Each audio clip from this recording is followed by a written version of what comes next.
Bonjour à tous et bienvenue dans cette nouvelle vidéo. Le film Sauver ou Périr vient de sortir. C'est vraiment un film que j'ai adoré. Ce film est juste génial. Je le considère comme le meilleur film de sapeur-pompier. Donc si vous aimez l'univers sapeur-pompier, si vous êtes pompier ou si vous voulez devenir sapeur-pompier, je vous conseille vivement d'aller voir ce film. Sachez également que ce film est inspiré de faits réels. Cette histoire inspirée est l'histoire d'Éric Vauthier. Éric Vauthier était sergent à la brigade de sapeurs-pompiers de Paris. Et dans cette vidéo, je voulais vous montrer l'histoire vraie d'Éric Vauthier. Alors pour ça, je voulais simplement vous partager un reportage qui est vraiment bien fait. Ce reportage s'appelle L'homme dévisagé, réalisé par Tomahawk Productions, avec la participation de Planète. Je vous laisse donc regarder cette histoire touchante. Dans cette vidéo, on va y voir également Bernard Lebar. Bernard Lebar, c'est le sapeur-pompier de Paris, photographe qui a suivi toute sa reconstruction. Donc c'est également grâce à lui qu'on doit le film Sauver ou Périr. Je vous mets également le lien de son livre qui est juste magnifique. Ce livre m'a beaucoup inspiré pour devenir sapeur-pompier de Paris. Je vous mets le lien donc de ce livre dans la description. Ça fera un super cadeau de Noël à vos proches, à vos amis qui sont pompiers ou pas, ou à vous-même. N'hésitez surtout pas, ce livre est juste magnifique. Voilà ma Fire Family. Je vous laisse avec ce reportage. N'hésitez pas, bien sûr, à liker cette vidéo, à me dire ce que vous avez pensé de ce reportage dans les commentaires, et bien sûr, à vous abonner à ma chaîne YouTube. Merci pour votre soutien, les Firepots.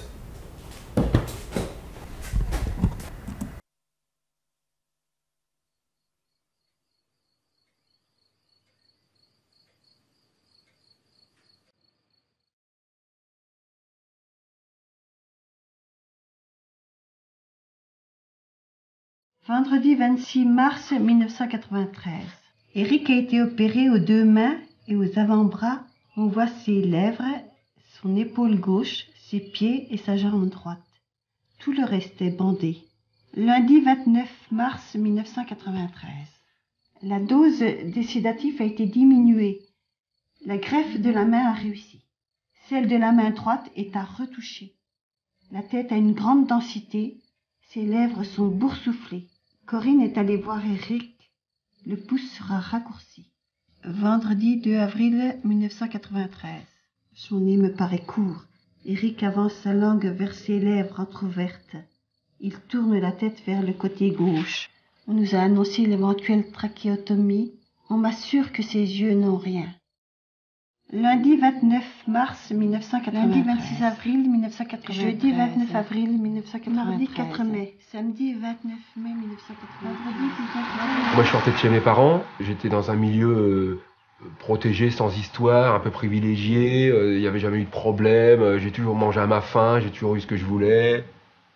Moi chez les pompiers j'ai tout appris, je suis arrivé à 17 ans, on est encore un gamin. Et donc j'ai grandi là-bas, et ma carrière a duré 26 ans et j'ai tout appris. Moi j'ai tout appris chez les pompiers de Paris, tout. J'ai appris la vie, tout simplement.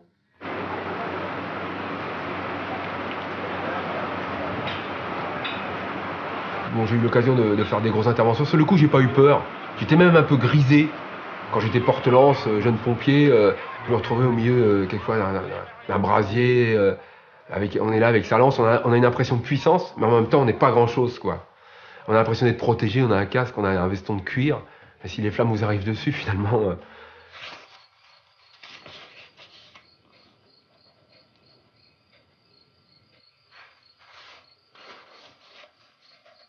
J'ai là le cahier sur lequel j'ai pris des notes. Et comme en tête, j'ai mis une note prise quand je ne dormais pas. En 1984, j'ai été muté dans un centre de secours à Paris, dans le 7e arrondissement, la caserne de Mallard, qui est située rue Mallard. Et dans cette caserne, j'ai découvert quelque chose. J'ignorais qu'il pouvait y avoir cette chose-là dans une caserne de pompiers. Il y avait un petit laboratoire photo noir et blanc. Et là, j'ai commencé à faire quelques photos de la vie de la caserne, comme ça pour moi, quoi, pour m'amuser. Je prenais énormément de plaisir à développer mes films et après à tirer toutes ces images avec le petit agrandisseur qu'il y avait dans cette caserne. Donc je faisais ça entre deux coups de sonnerie pour partir au feu ou en intervention. J'ai même pris des risques à développer des films le soir pendant que j'étais de garde, parce que si ça sonnait, mes films étaient morts, mais ça m'est jamais arrivé. Et petit à petit, j'ai demandé l'autorisation au commandement pour savoir si je pouvais partir en intervention. Mes jours de repos, bien sûr, hein, lorsque j'étais pompier, j'étais vraiment pompier, et mes jours de repos, j'étais en plus dans les véhicules pour pouvoir faire des photos. J'ai jamais mélangé les deux, de toute façon c'était complètement impensable. Jeudi 8 avril 1993. Les infirmières disent qu'Éric ouvre les yeux et qu'il voit. Éric ouvre les yeux devant Corinne et le soir, Corinne nous demande. Elle nous demande si les yeux sourient quand on sourit. Depuis mon plus jeune âge, j'ai toujours été attiré par l'image. Quand j'avais 12 ans, on était en pleine guerre du Vietnam. Et il m'arrivait souvent d'aller à la maison de la presse en sortant de l'école pour aller feuilleter un peu Paris Match et des choses comme ça. Et à la télévision, un jour, j'ai vu un film de Pierre Schendorfer qui s'appelait La section Anderson, qui raconte la vie d'une section de Marines dirigée par un lieutenant noir. Et j'étais complètement subjugué par ce film. Et là, j'ai pris conscience que la guerre, c'était pas un jeu. Moi, l'image des Américains que j'avais, c'était les images des films d'après-guerre, à la gloire de tous ces Américains, des films célèbres qu'on a pu voir avec Mitchum, John Wayne et compagnie. Et là, on voit des gars armés jusqu'aux dents, certes, mais la peur au ventre dans les rizières, à la recherche d'un ennemi invisible. Et j'étais très ému par la puissance de ces images. Un feu, pour moi, c'est un peu la guerre, quoi. Ça craque de partout, on peut arriver des éléments de charpente qui s'écroulent, enfin c'est un merdier complet, un feu d'entrepôt, surtout que s'il est violent, il y a énormément de véhicules qui arrivent, bon c'est pas fait au hasard, il y a quand même l'intervention est dirigée, il y a un plan d'attaque qui est établi, mais néanmoins on sent une certaine tension et tout peut arriver. Sur ces entrepôts, il peut y avoir des pièges, des bouteilles de gaz, des bouteilles d'acétylène. Moi j'ai déjà vu des accidents et je me suis même fait déjà peur sur ces feux-là, quand on n'est pas à l'abri du pépin. Malgré le fait qu'on ait un entraînement très pointu et une préparation très très bonne, on ne peut pas prévoir l'imprévisible.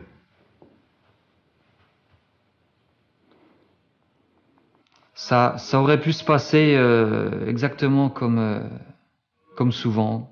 Ça avait démarré comme dans une manœuvre. Il y avait de la place pour dérouler les tuyaux. Le feu était d'un côté, nous de l'autre. Mes deux hommes bataillaient bien avec leurs lances, à quelques mètres. Puis au moment de les rejoindre, j'entends craquer devant moi. Je lève la tête, je vois une poutre.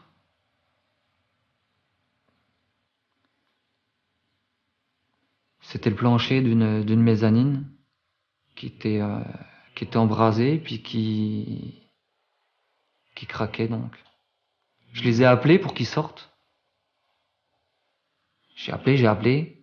Ils étaient pas très loin, mais bon, il y a toujours du bruit. Ils étaient concentrés, pas vraiment dans ma direction. Ils m'entendaient pas. Je suis rentré, je suis passé dessous, et c'est tombé. C'est tombé comme ça.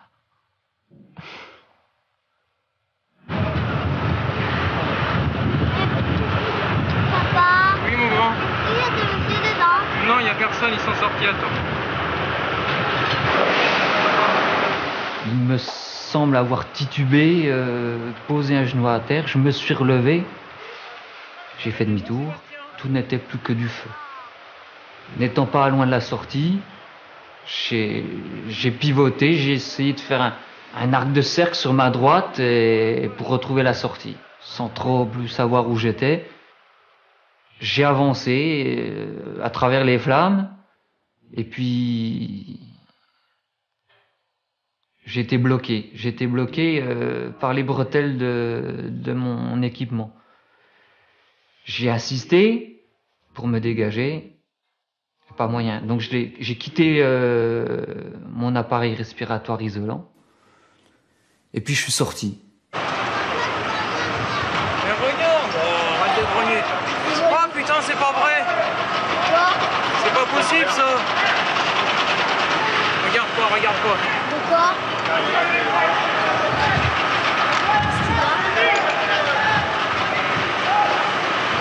Eh ben ça s'est écroulé, il est resté dedans. Oh malheureux. On ne peut pas imaginer que c'était si grave. Ce qui m'inquiétait, moi, c'était que les poumons étaient touchés. Alors ça, là, je savais que c'était grave. Parce que je me rappelle avoir fait le voyage, j'avais les mains toujours là, parce que je pensais à mon gosse, parce que j'ai toujours pareil, je crois toujours que d'une certaine façon, je peux aider mes enfants, mais enfin, ça marche pas, quoi. Quand on m'a dit qu'il avait été brûlé au 3e degré au visage, puisque j'ai rencontré le médecin qui s'en était occupé, le lendemain, je l'ai vu, j'ai discuté avec lui, et il m'a dépeint le tableau.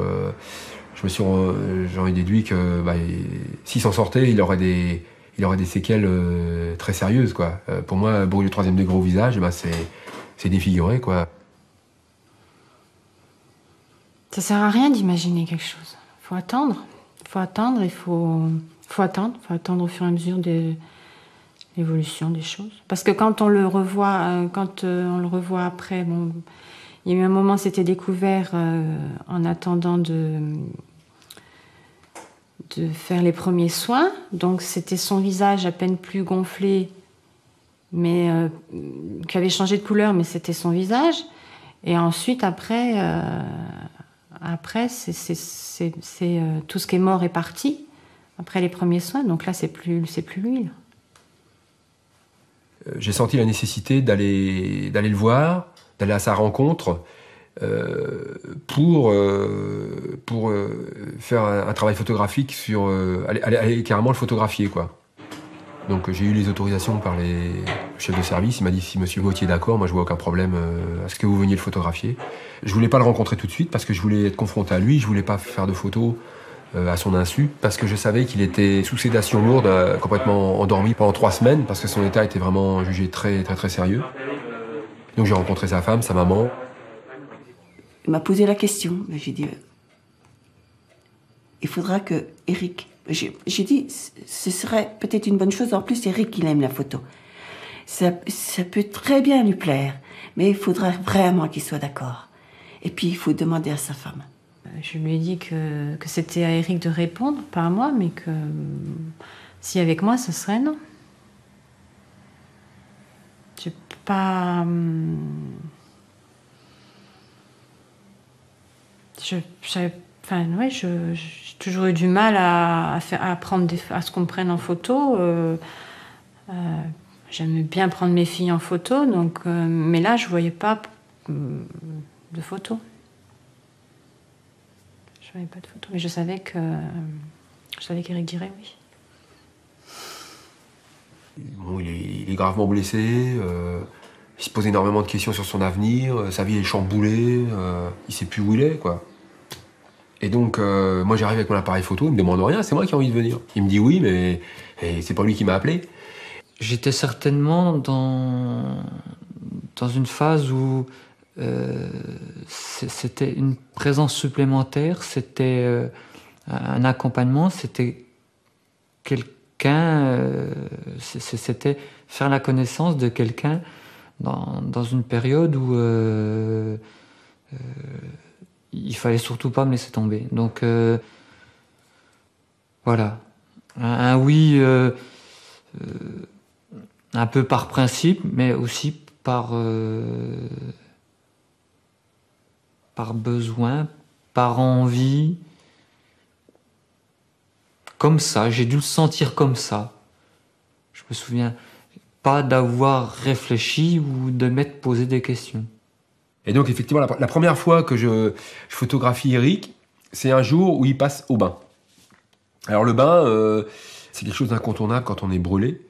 Il enlève tous ses pansements. Donc là, je vois vraiment les dégâts qu'a fait ce feu. Donc là, je prends une grande claque dans la gueule aussi. Et donc, ils l'endorment, parce que la douleur est insoutenable. Donc, il y a une infirmière anesthésiste qui l'endort. Et là commence un long travail. Ils sont à 5 ou 6 personnes. Je crois qu'il 5 personnes autour de lui. Et avec des petites pinces, ils l'épluchent carrément, quoi. Ils enlèvent, ils décapent le corps, enlever toutes les peaux mortes. Et donc, c'est quelque chose d'insoutenable quand on voit déjà toutes ces plaies qui sont grattées comme ça. Bon, il sent rien, il dort. Mais c'est quelque chose de très très dur. Donc, je fais très peu de photos. J'arrive pas à trouver ma place. Le personnel soignant n'est pas forcément habitué à moi non plus. J'essaye de me faire le plus discret possible. De temps en temps, je pose 2 ou 3 questions, ça me rassure, parce que je suis pas très bien quand même. La douleur physique, c'est assez ponctuel, c'est assez... C'est certains moments de la journée, et puis c'est ce qu'on traite le mieux avec les produits que les médecins utilisent. La douleur morale, elle est pour ainsi dire permanente. C'est la solitude, c'est l'angoisse, c'est des journées interminables, c'est des nuits qui n'en finissent pas. Je prends pas mon pied en photographiant la souffrance des autres, mais je pense qu'il faut le montrer. Dans les photos de famille, par exemple, on photographie les communions, les mariages, les baptêmes, les premiers de l'an, les machins. Moi, j'ai photographié aussi l'enterrement de ma grand-mère, parce que je trouve normal de photographier ces choses-là. Ça fait partie de la vie. Mon petit garçon, il y a quelques temps, il s'est cassé le bras. Ben, j'ai fait des photos de ça, parce que je trouvais que c'était important de le faire, pour son histoire à lui, pour notre histoire à nous. Même ma femme a été choquée que je puisse le faire, mais j'ai continué. Et puis, en arrivant aux urgences de l'hôpital à Rennes, je me suis fait jeter parce que y a une infirmière qui est venue me voir. Elle m'a dit, vous n'avez pas honte de photographier la souffrance des gens? Elle m'a dit, écoutez, je photographie mon petit garçon, pour moi, c'est important, quoi. C'est au fur et à mesure qu'on a défait les pansements, que les pansements ont été remplacés, que je me suis rendu compte de ce qui m'était arrivé. J'ai d'abord découvert mes mains. C'est là que je me rends compte que je compte mes phalanges qui ont disparu. Pour le visage, ça viendra bien plus tard, d'abord de façon orale, et puis le jour où les médecins me présenteront un miroir, c'est de toute façon pour voir un visage qui est bien moche de par les croûtes post-opératoires. C'est du sang séché que je découvre sur mon visage. C'est des paupières refaites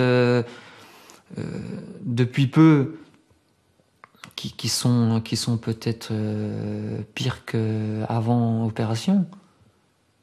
Avant opération, il n'y en avait plus. Après, elles sont horribles parce que tuméfiées, parce que couvertes de sang séché. C'est plus ses traits, c'est la personne, on la reconnaît. Mais il y a des blessures qu'on ne connaît pas, qu'on n'avait jamais vues. Il y a des... C'est pas un petit bobo au coude, c'est pas une petite griffure, c'est pas une petite coupure, c'est des blessures qu'on ne connaît pas.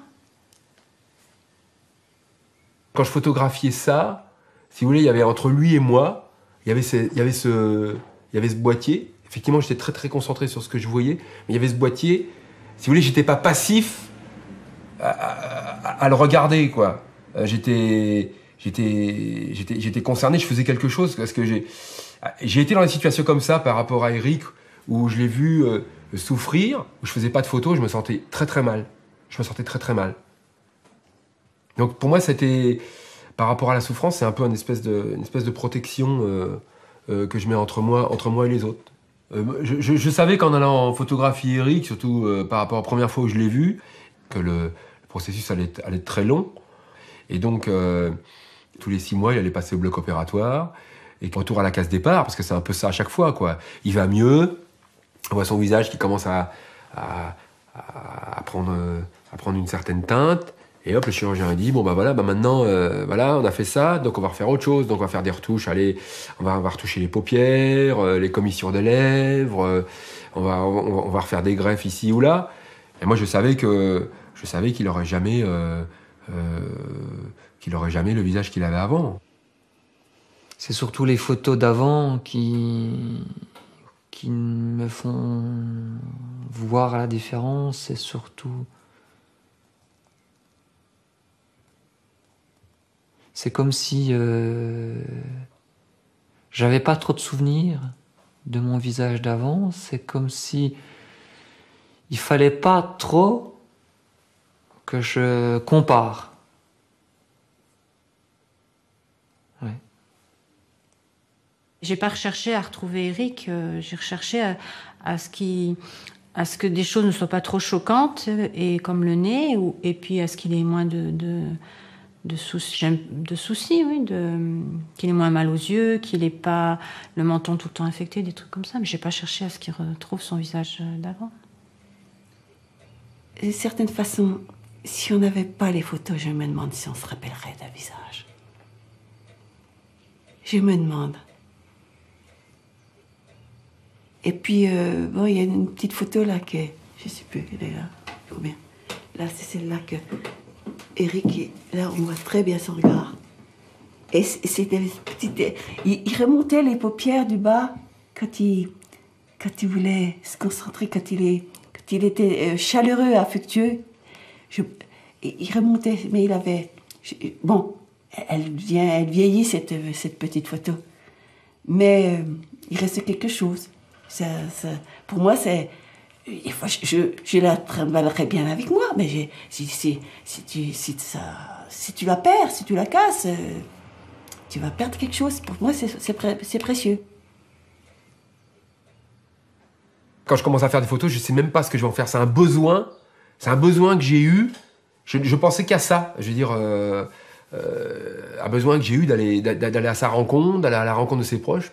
Et ça aussi, moi, j'avais été très, très impressionné par ce qui se passe dans cette petite cathédrale de verre qui est le service des grands bruits de l'hôpital Percy, qui est un milieu très particulier, très fermé, où il se passe des choses très, très fortes. Mais il n'y a pas beaucoup de bruit là-bas. C'est un champ de bataille là-bas aussi. Mais les gens, ils se battent pour la vie.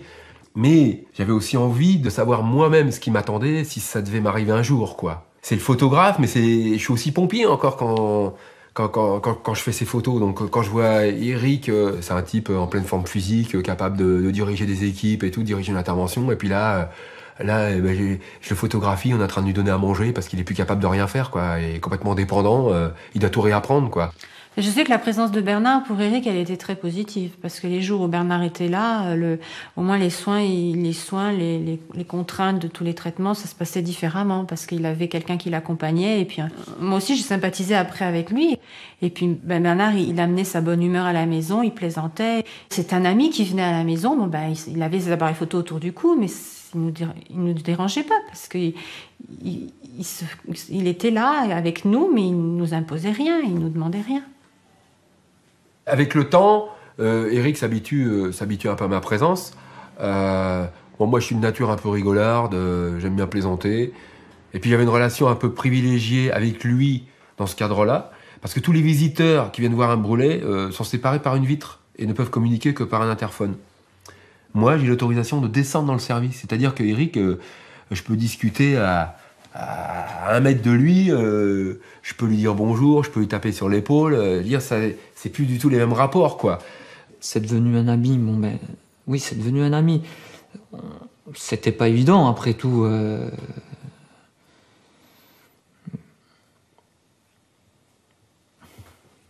Comment dire? C'était bien à ce moment-là. Après, d'accepter, on se trouve un petit peu engagé auprès de quelqu'un qui nous a toujours fait confiance. Il s'est passé 1 an avant que Eric voie quoi que ce soit comme photo. Parce que je ne le sentais pas vraiment prêt, mais j'étais taraudé par cette question qui me revenait souvent. Quand vais-je lui montrer ces images ? Moi déjà, quand je les ai vues la première fois, j'étais complètement abattu. J'ai trouvé que les images étaient encore plus dures que la situation que j'avais eue en réalité devant moi. Je me dis, Eric, comment va-t-il prendre tout ça, quoi ? Donc, je me suis dit, je vais attendre que ce soit lui qui me demande. Quand il me demandera, je pourrais peut-être en déduire qu'il est prêt à les voir, dans la mesure où il me le demande. Donc j'ai laissé me demander, il m'a demandé plusieurs fois, et puis je suis resté très évasif, j'avais pas le temps. Puis à la fin, il devenait insistant, il m'a tanné. Et donc là, j'ai pris la décision d'aller lui montrer, et un jour, je suis arrivé avec mes planches contact, tout ce que j'avais fait depuis le début, et puis voilà, je suis arrivé chez lui avec ça, puis ils ont regardé ça avec sa femme. C'est leur histoire, et moi je leur offrais ça, quoi. Enfin, si on peut leur offrir, si on peut appeler ça un cadeau, quoi. Mais je veux dire, il replongeait là-dedans et je voulais... moi, je me mettais de côté, j'observais ça et je les laissais s'exprimer. Et donc, ils m'ont pas parlé beaucoup, hein, ils étaient complètement plongés là-dedans pendant une bonne partie de l'après-midi.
Je suis en face de personnes qui peuvent dire halte, on arrête.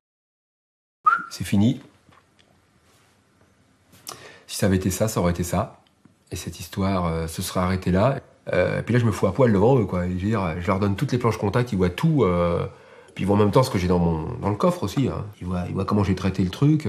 Je me livre complètement à eux, dans ma manière, par rapport à ma manière de photographier, et aux images que j'ai retenues d'eux. Parce qu'effectivement, ils peuvent dire ah, il a fait une photo là. Voilà, c'est là qu'il a appuyé sur le déclencheur. Pourquoi Et Eric m'a dit la chose suivante: je te remercie, mes petites filles comprendront comme ça tout ce qui m'est arrivé.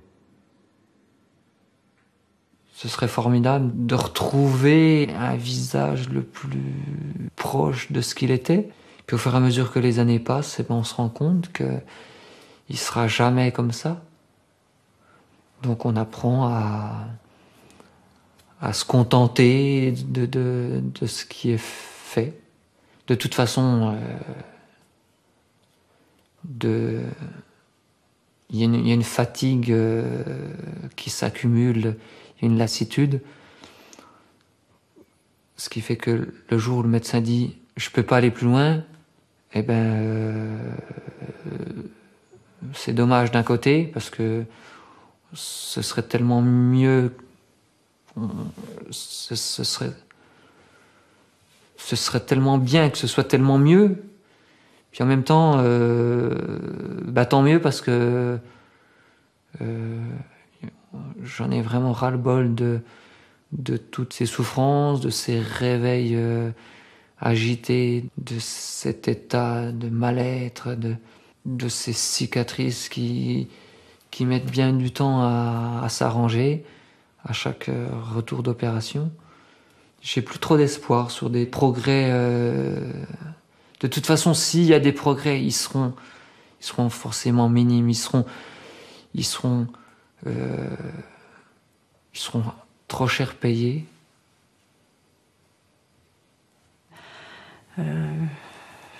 Son visage, c'est son visage. C'est comme ça. Si j'avais une baguette magique, comme j'ai pas de baguette magique, ben j'accepte son visage.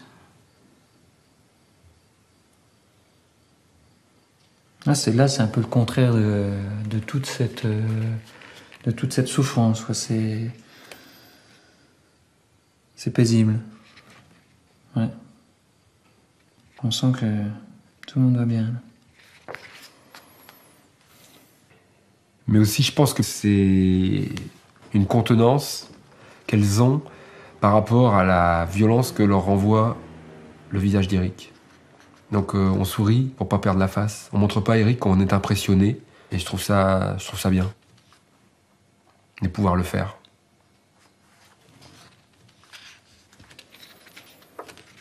Ça doit être dans la petite salle d'eau. C'était plus une pause qu'un mouvement vécu comme les autres, quoi. C'est l'impression que j'en ai, ouais, qu'on s'installe pour faire cette photo-là, dans ce cadrage-là. Il n'y a rien d'un côté de l'image et paf, tout est à droite et là que le regard arrive complètement... Elle est forte, mais peut-être trop, elle est peut-être trop... C'est peut-être une image qu'on attendait de trop. C'est vrai qu'il n'y a rien, là.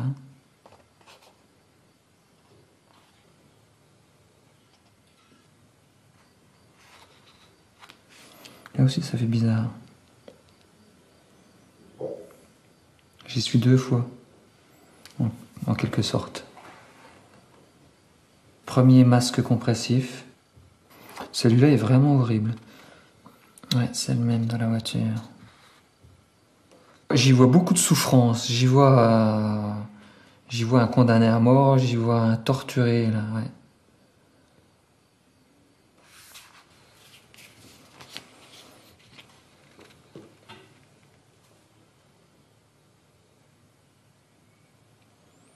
Notre petite Solène. On peut penser qu'elle est traumatisée ou pensive devant le visage que son papa lui montre.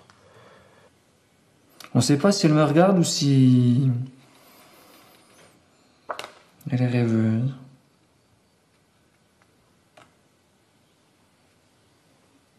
C'est un instant, comme ça.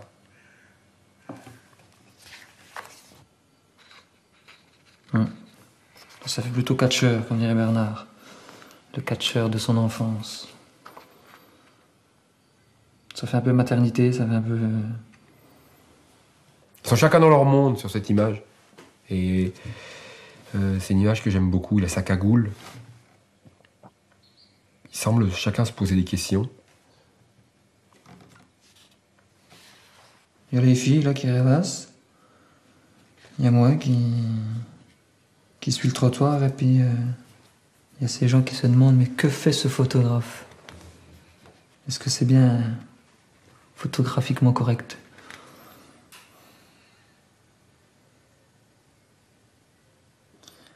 Il aurait fallu percevoir, faire demi-tour et puis expliquer, quoi. Un jour, il m'appelle, il me dit « Ah bah tiens, je vais au carnaval de l'école. Ah bah tiens, ça c'est intéressant. Ça peut être intéressant à photographier dans cet univers-là. » Mais quand je l'ai vu en clown, moi j'étais complètement scié, quoi. On en arrive au maquillage camouflage. Finalement, le jour où je participe au carnaval de l'école, puis que je me déguise en clown,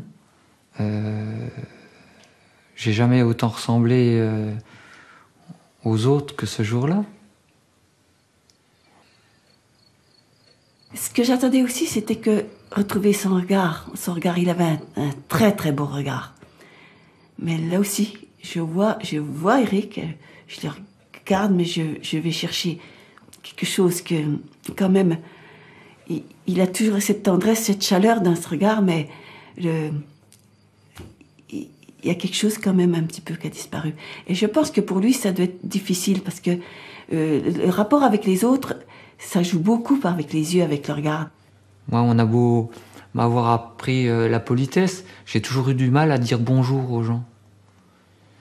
Avec les années qui passent, je me rends compte que finalement, c'est à moi de dire bonjour avant les autres, et puis de le dire surtout si je décèle un début de gêne ou de surprise. Il s'est baladé un bon moment avec une cagoule, qui est un vêtement compressif que les médecins lui avaient fait mettre, qui permet de diriger la cicatrisation et éviter les boursouflures et ces choses-là. Donc effectivement, quand on se promène dans la rue, qu'on croise quelqu'un comme ça, qui porte une cagoule, c'est vachement impressionnant.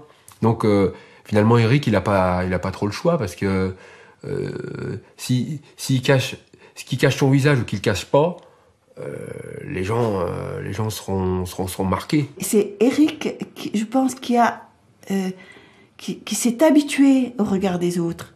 Et il se mettait à la place des autres, et puis il savait que les gens, que c'était pas à leur portée de faire autrement. Peu de gens sont allés, peu de gens l'ont regardé sans... Je sais pas, naturellement, non, ça, les grands, ils savent pas. Les enfants savent, mais les grands pas. Comment les gens peuvent accepter la tête que j'ai? Comment les gens peuvent encore me côtoyer? Ça, c'est... J'y pense pas souvent, mais ça revient. Comment est-ce que je peux encore vivre au milieu des autres? Je me rappelle avoir vu un handicapé. Il y avait ce garçon qui était promené par sa femme. Quand je le rencontrais, comme j'avais des lunettes qui teintaient, j'y pensais. Je me disais, t'enlèves tes lunettes, qu'ils sachent où tu regardes. Et puis je le regardais donc. Pas sans assistance, mais... Alors je m'étais habituée à regarder, quand je rencontre quelqu'un dans la rue, quelqu'un qui n'était pas comme les autres, à chercher le regard. Comme ça, je cherchais le regard et souvent, ça marche. Même un jour à Belfort, il y a un être très... Je ne sais pas ce qui lui est arrivé à ce pauvre garçon. Il était tout désaxé, tout... Et je l'ai regardé comme ça. Je ne sais pas pourquoi. Est-ce que c'était un étranger? Il ne savait peut-être pas beaucoup de mots de français. Bienvenue à toi, il m'a dit. Alors ça, j'ai dit... Ça doit quand même marcher. Cette façon de ne pas détourner le regard. Ça, je me demande s'il va l'accepter, celle-ci. Ouais. Elle est dure, celle-là. Est-ce qu'elle est... Moi, à quel niveau il l'accepterait pas? Pourquoi il l'accepterait pas? Par pudeur.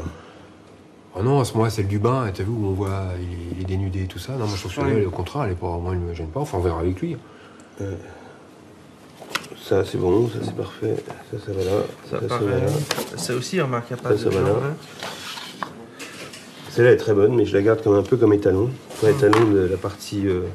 voilà, pour moi, de la partie hôpital. Voilà, de la partie hôpital. Voilà, c'est ça. Moi, je pense qu'elles fonctionnent ensemble. Faudra juste calmer les noirs sur celle-ci et en rajouter un petit peu là-dessus, tout en faisant attention à ne pas être trop dense dans ces valeurs-là. Ça, tu disais trop noir, mais alors là... Celle-là... Oui, celle-ci... Celle-là... faut la travailler sous Photoshop, vraiment, quoi. Ouais. Faut ramener des valeurs là en dessous pour dégager. Il faut la tirer complètement grise pour qu'on puisse la travailler. On voit bien les détails quand même. Hein. Ouais, c'est bien. Elle est belle celle-là. Puis là, vous avez bien fermé là. Parce que on part sur... je trouve que tous les plans sont égaux. Toi, tac, tac, tac. Je trouve que ça manque de relief. Ouais, manque de profondeur. Mais je pense qu'il faut... soit on décide que c'est ici que les choses se passent. Oui. Dans quel cas, il faut densifier ça. Enfin, il faut... Je peux en essayer une autre version. Tu vois ce que je veux dire? Mais je crois qu'elle est peut-être tirée un peu monter. Elle est tirée trop claire. Je pense que les valeurs, ils sont quelque part, elles sont...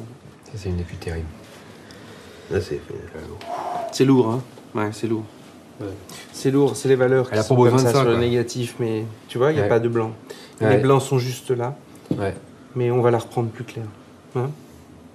Je sais que certaines images, déjà, il peut être réticent, comme l'image que moi je trouve peut-être impudique dans la baignoire, qui a un sens. Mais elle a un sens, ça peut justifier. Oui, mais j'anticipe la réaction. La réaction, peut-être pas de lui, mais de sa femme, ou des choses comme ça. Genre, qui peut être gêné. Oui, elle peut être gênée, mais moi peut-être, je me trompe peut-être. Je ne pense pas. Donc l'idée, c'est qu'il discute sur la validation des images. D'accord. Et donc je voudrais qu'elle... Donc on va les mettre dans l'ordre. Donc je préfère à la limite qu'on mette les images dans l'ordre du livre. Ah oui. Tu comprends? T'as le chemin de fer là? Je peux te prendre le chemin de fer? Oui, je te le donne, il est là. Je sais plus s'il est dans l'ordre parce qu'on l'a enlevé, pour faire les tirages. Toi déjà, alors ça on peut ôter tout ça. Tout ça c'est réglé. J'ai très peu montré. Il y a des gens qui savaient que j'avais fait ça. J'ai été sollicité à plusieurs reprises. On me disait alors qu'est-ce que t'attends, publie-le. Moi je voulais pas. Mais en même temps, en tant que photographe, j'avais envie aussi qu'on voit mes photos. J'avais envie, mais je voulais pas que ça se fasse n'importe comment, et je voulais pas. Et moi, j'ai commencé à dire à Eric, tu sais, si un jour il y a un livre, cette histoire, pour l'instant, elle appartient à nous deux, mais s'il y a un livre, elle sera accessible à n'importe qui, donc ça change beaucoup de choses. Alors, comment va-t-il en sortir? Je sais pas. Moi, je pense que je souhaite que ça lui fasse du bien. Moi, je veux pas en faire un héros d'Éric Vauthier. Je veux raconter simplement le parcours de ce qui lui est arrivé. Son idée première, c'était d'accompagner Eric dans sa guérison. Voilà les mots qu'il employait. Au fil du temps, c'était évident qu'il allait essayer d'en faire quelque chose. C'était évident. Parce que, ne serait-ce qu'un témoignage, quoi. Pourquoi il aurait faire ça et puis ne rien sortir, ne pas en profiter. Ça n'aurait pas été normal. Alors, les choses se sont faites progressivement. On n'a jamais eu envie d'être sur le devant de la scène. C'est bien Corinne que moi. Et on commence par quelques photos, c'est rapidement des milliers sur des années. Et puis,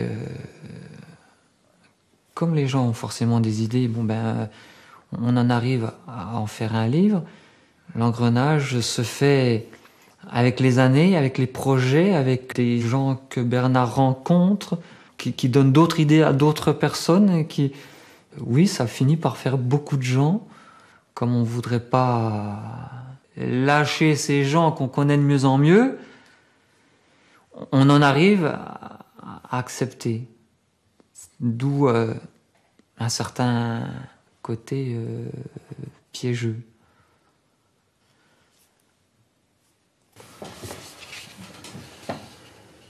Donc je sais pas.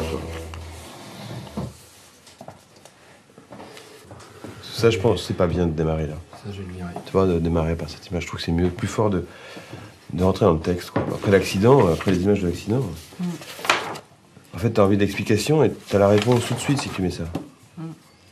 Comme là, par exemple, c'est le moulage.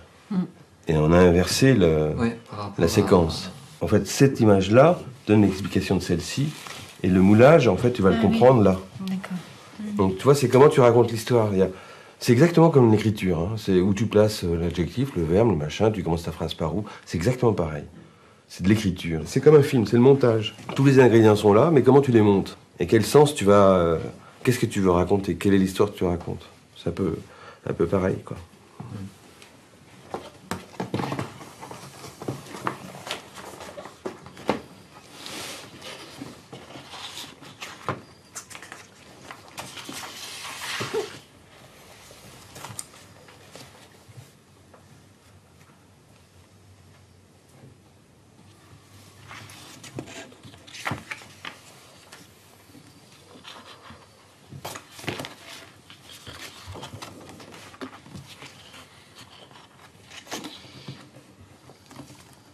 Là, tu vois, puis on a gardé un peu dans le rythme. Mais évidemment, on n'a pas mis toutes les opérations. Voilà. Parce qu'il y en a eu combien au total? J'en ai photographié 3 ou 4, moi. T'es en train de compter, ouais. Mais t'en as eu au moins bien une vingtaine, toi. Non, c'est... Et donc, Carcin me le dira, le docteur Carcin me le dira. Combien t'en as eu? C'est intéressant de le mettre dans les légendes, tu vas savoir. 2 par an pendant 3 ans. Attends, plus les mains, plus les... Non, mais parce qu'à chaque fois, ils intervenaient sur différents... Après, t'as toutes les premières... Pendant les 3 semaines où il était endormi, il y a eu toutes les premières greffes. Ouais, ça en est, ça aussi. Bah oui, ça en est, mais celles-là, on les... Ah oui, tu les comptes pas. Non, enfin, c'est pas que je les compte pas, c'est que je sais pas. Ouais. Ah non, il n'y a pas dans le livre. Non. Ouais, ça, c'est... Bernard a la gentillesse de m'expliquer qu'il aime beaucoup ses photos, et depuis le début, je lui dis que ses photos sont bonnes, mais qu'elles vont pas dans le livre. Tu vois, c'est clairement, donc, par rapport à tout ce qu'on a vu avant, l'angle de la photo, la façon dont c'est pris, il y a une proximité, toujours. Et puis là, d'un seul coup... Pourquoi? Parce qu'il y a un petit peu de zoom. Voilà, exactement. C'est pris au télé, et ces images n'ont pas du tout la même présence. C'est pas du tout la même écriture, quoi. Tu vois? Non, ça serait peut-être pas rendu compte de ça. Bon. Il y a quelque chose qui cloche, parce que ces photos l'objectif, tu vois, elles sont différentes des autres, ça colle pas, il y a un truc.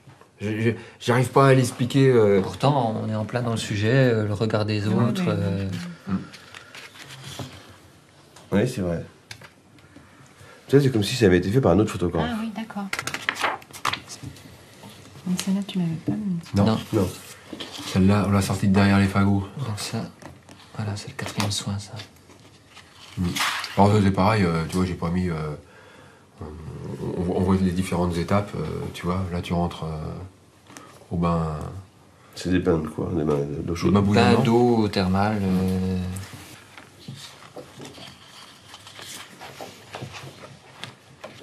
Cette photo, je l'aime bien. C'est une question, hein, celle-ci. Ouais. C'est pas du tout... Ouais. Je me demandais si il fallait la mettre. Enfin, c'est plutôt la question. Donc on l'a mise là et je me suis dit, tiens, ça peut être comme la fin. Ah non, enfin, la fin. Moi, je trouve que ça vous appartient, ouais, ça, c'est le truc... C'est plus là, c'est... C'est un peu le mot de la fin. Moi, je trouve que c'est une belle image. Enfin, je trouve que c'est une photo de famille joyeuse. Vous êtes tous bien, vous êtes souriants, enfin, je sais pas. Enfin, c'est vous qui voyez. Comment vous la ressentez? Est-ce que ça fait remonter? Enfin, je sais pas. Sachant qu'évidemment, le papa d'Eric n'est plus là, donc c'est aussi... Qu'est-ce que t'en penses? Je sais pas.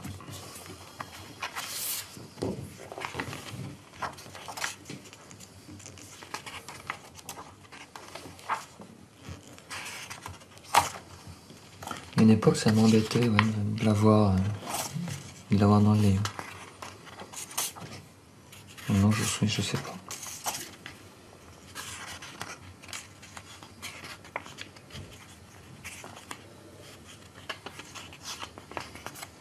Pourquoi pas? Moi, j'aurais préféré une photo où on pose pas. Qu'on y soit tous, mais qu'on pose pas. Plus naturel. Moi, je la verrais plus dans un album de famille, effectivement. Comme... non, mais c'est elle n'a peut-être pas sa place ici. Hein. J'arrive pas à savoir aussi. Moi, pour ça, on l'a tiré comme ça, d'époque. Et tu vois, c'est vrai que... Si, elle date de... Si, elle est en amont, ça, elle date de... août 95. C'est juste après avoir fait du cerf-volant et tout ça, c'est au même moment, tu vois. Donc, on avait été dans le jardin, machin, on avait passé un bon après-midi, sympa, quoi. Tout le monde était... Oui.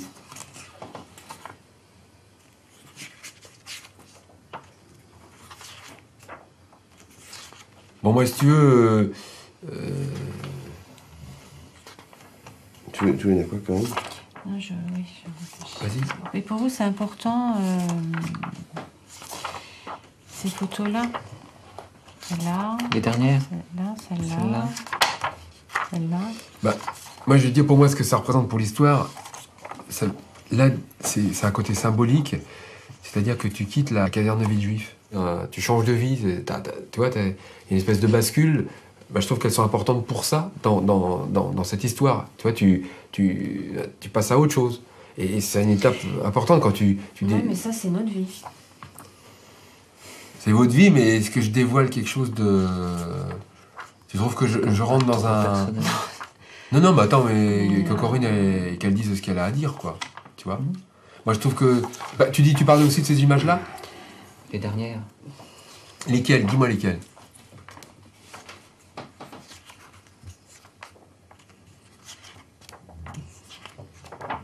À partir de là, c'est notre vie. Parce que les photos de vous, chez vous, à Villejuif, c'est votre vie aussi. Les photos... ouais. Toutes les photos qu'il y a là-dedans, c'est votre vie. Enfin, pour moi. Oui, je sais bien. Mais là, tu trouves qu'on... Mais je sais que si t'en mets pas, il manquera quelque chose, puisque c'est un côté important du parcours. Du parcours. Et en même temps, à la fin, il n'y a que ça. Et moi, ça m'intéresse plus. Si tu enlèves cette partie-là, on a un doute sur le sens de ce bouquin. Et le sens du bouquin, il est ce que je te disais à midi. Sur presque le sens, tu vois, tu parlais toi de vie ordinaire, vie... on n'a rien à dire. Justement, je trouve important qu'elle y soit. C'est à la fois le comme avant. Tu vois, il y a un souffle incroyable, quoi. Cette image, elle est incroyablement... Enfin, tous les papas du monde, ils font ça, quoi. Et toutes les filles du monde, elles prennent leur papa. Et... Ça te gêne aussi? Non. Non? Eric? Non, pas du tout, non.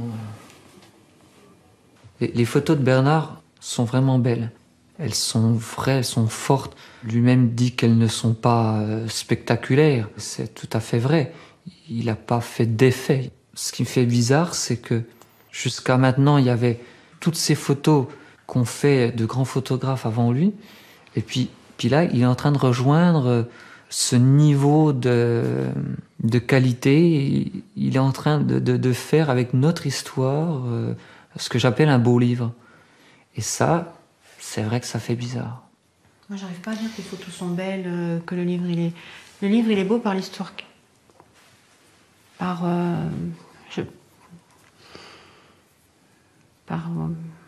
le cheminement de pompier, mais est-ce que c'est de la beauté? Il y en a des belles. Il y a des belles photos. Mais bon, c'est toujours... quand on sent qu'il fait ouf, quand on sent qu'il reprend le dessus, quand on sent il a des moments de paix, quand on sent qu'il est heureux, quoi. Ça, c'est beau. Mais les photos là où on voit que il a souffert, pour dire qu'elles sont belles, non, je peux pas dire qu'elles sont belles, mais elles sont nécessaires, je crois, quand même. À chaque fois que je revois des photos de mon visage aujourd'hui, c'est le constat que c'est moche. Et puis que je m'y ferai jamais. Moi je me fais mal quand je me regarde, donc forcément, ce sera jamais bien, ce sera jamais facile, ce sera jamais fini. J'ai pas envie de m'attarder là-dessus non plus. Si je m'apitoie sur le visage que je n'ai plus, si je m'apitoie sur le visage que j'ai aujourd'hui, il n'y a plus moyen de vivre. Donc, on fait comme si. Je fais comme si mon visage était présentable. Et donc, je passe très peu de temps devant le miroir. Je repousse ça à plus tard. Et puis je fais autre chose. Je vis ce que j'ai envie de vivre avec le visage que j'ai aujourd'hui. Je peux supposer que si je fais avec, les gens feront avec. Mais les gens sont choqués que je sois comme ça. Mais de toute façon, je le suis, choqué d'avoir cette tête-là. Je le vois peut-être pas comme tout le monde. Je le vois peut-être un peu comme ce que j'ai envie de voir aussi, peut-être. Et puis, parfois, je le trouve très beau. Mais, bon, faut quand même accepter qu'il change beaucoup, ce visage. Et parfois, c'est quand même dur. On dit, vraiment, il est marqué et vraiment, il passe pas inaperçu. Mais le visage, on présente le visage aux gens, mais on peut aussi ne regarder que les yeux.